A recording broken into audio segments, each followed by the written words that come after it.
अधिकारी तो सरकारी है मान लेता हूँ, लेकिन केवल पैसा वसूल रहे हैं। पैसा वसूलने के अलावा उनके पास कोई काम ही नहीं है। हर सरकारी काम में हर अधिकारी का लगभग नाम नहीं लूंगा, लेकिन हर अधिकारी का लगभग परसेंटेज बना हुआ है।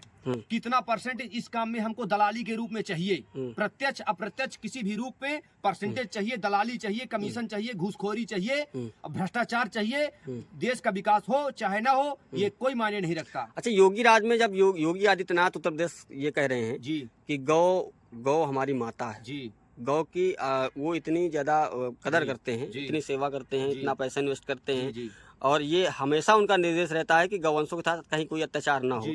तो आप जनपद में देख रहे हैं, चाहे जो गौशालाएं हो, चाहे एनजीओ हो, चाहे जो गौशालाएं हो, फंड तो सरकार देती है, लेकिन उस फंड के अनुसार गौशालाओं में काम क्यों नहीं होता, क्या कारण है? बस यही कारण है कि योगी आदित्यनाथ जी जो कहते हैं गौ हमारी माता है, बिल्कुल सत्य बात है, गौ हमारी माता है। और उनकी दृष्टि से ही नहीं, बल्कि सनातन धर्म के अधिकतर लोगों की दृष्टि से गौ हमारी माता है। परंतु भ्रष्टाचारियों की दृष्टि से, दलालों की दृष्टि से, घूसखोरों की दृष्टि से, और जो घूसखोरी करते करते पनप रहे हैं, पैसा डकार जा रहे हैं, उनकी दृष्टि से गौ माता नहीं है। गौ एक साधारण जानवर है, और उनके नजर में व्यवसाय है, धंधा है, रोजगार है, व्यापार है, उद्योग है।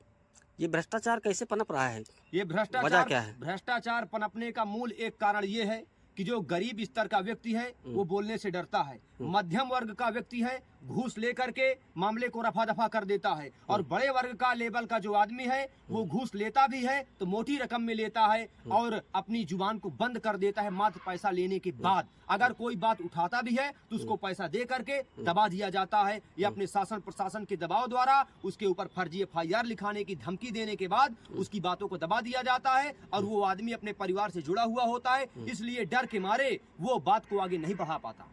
अच्छा, जो पत्रकारों की बात आ रही है, पत्रकार हर एक दर्पण है, लोकतंत्र का चौथा स्तंभ है। जी लगातार एक आईना दिखाने का काम करते हैं, लगातार जो सच्चाई है जनता के हर मुद्दों को उठाने का प्रयास करते हैं। जो लोकल के जो जनप्रतिनिधि हैं और अधिकारीगण हैं वो उनकी बात को जो है, उनकी लेखनी को दबाने का प्रयास करते हैं, दबाव बनाने का प्रयास करते हैं। तो इस पर आप क्या कहेंगे? जो फर्जी रिपोर्ट लगा करके उच्च अधिकारियों को प्रेषित कर देते हैं, गुमराह कर देते हैं, खबरों का जो है असर नहीं होता, क्या? मैं सोशल मीडिया के माध्यम से बता देना चाहूंगा कि हमारे क्षेत्र के एक ऐसे पत्रकार है, ओम प्रकाश जी उनका नाम है। अगर आप ओम प्रकाश के नाम से सोशल मीडिया में सर्च मारेंगे फेसबुक में, तो अपने आप सोशल मीडिया में दिखाई देगा। वो ओम प्रकाश पत्रकार जी बहुत ऐसे क्षेत्रों के मुद्दा उठाते हैं, हालांकि मेरा भी मुद्दा उठाए, कई लोगों का मुद्दा उठाए, और वो उठाते रहते हैं।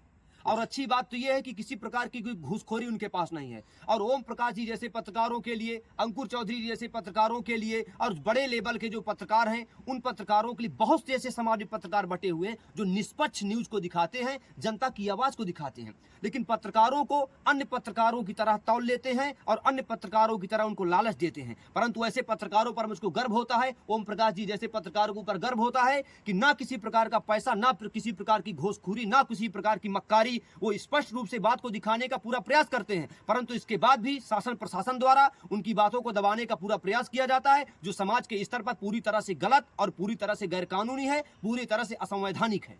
एक वीडियो पत्रकार ने जो है कवरेज किया था, कुटवा माफी गांव की है, बरगढ़ क्षेत्र में आता है। तो उस विषय पर वीडियो ने इस बात को, वीडियो जो मऊ के हैं ओम प्रकाश यादव जी, उन्होंने ये कहा कि रस्सी टूटने से, और जो डॉक्टर हैं उनके द्वारा भी रिपोर्ट लगाई गई कि रस्सी टूटने से गौवंश को, मतलब गौवंश ट्रैक्टर से नीचे आ गया।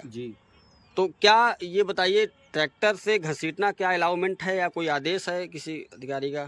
देखिए, बहुत से ऐसे पत्रकार हैं, जब वो लोग सच्चाई का आईना, जो झूठी बातें होती हैं उनको स्पष्ट रूप से दिखाने का जब प्रयास करने लगते हैं, तो जो बड़े से बड़ा अधिकारी है उनको दबाने का पूरा प्रयास करता है। परंतु जब वो पैसे से अधिकारी गण पत्रकारों को दबा नहीं पाते हैं, तब वो झूठा आरोप लगाते हैं, बहानेबाजी करते हैं कि डॉक्टर ने ऐसी रिपोर्ट लगाई, रस्सी टूटने पर हुआ, या ट्रैक्टर के इधर उधर डिसबैलेंस से हुआ। और एक पत्रकार साहब थे ओम प्रकाश जी, उन्होंने इस खबर को पूरी जी जान लगा दिया, इस खबर को स्पष्ट रूप से दिखाने के लिए, गौ माता की रक्षा के लिए, समाज की रक्षा के लिए। परंतु ओम प्रकाश पत्रकार जी द्वारा कई बार उनके फोन में धमकियां आई, कई बार उनको मना भी किया गया कि ऐसी पत्रकारिता मत करो वरना तुम्हारी पत्रकारिता बंद कर देंगे। कई बार ऐसी बातें बोली गई ओम प्रकाश पत्रकार जी के ऊपर, परंतु उन्होंने अपनी पत्रकारिता नहीं छोड़ा, समाज सेवा नहीं छोड़ा और समाज सेवा पत्रकारिता के साथ साथ जनता की आवाज उठाना नहीं छोड़ा। लेकिन जो आपने कुटवा माफी का मामला बताया तो उसमें पत्रकार ओम प्रकाश जी का बहुत अहम रोल था। इसके बाद भी वहां का जो शासन प्रशासन द्वारा अधिकारी द्वारा दबाया गया, ये बहुत ही निंदनीय है और मैं चाहता हूं कि हमारी सरकार पत्रकारों को प्रोटेक्शन दे, ऐसे पत्रकारों को नहीं जो घूस लेकर के पत्रकारिता करते हैं या घूस लेकर के आवाज को दबा देते हैं, बल्कि ओम प्रकाश जी जैसे पत्रकारों पर मुझे गर्व होता है और मैं सीना चौड़ा करके कह सकता हूं कि मुझे गर्व होता है ऐसे पत्रकारों के ऊपर जो ओम प्रकाश जी जैसी पत्रकारिता करते हैं। धन्यवाद।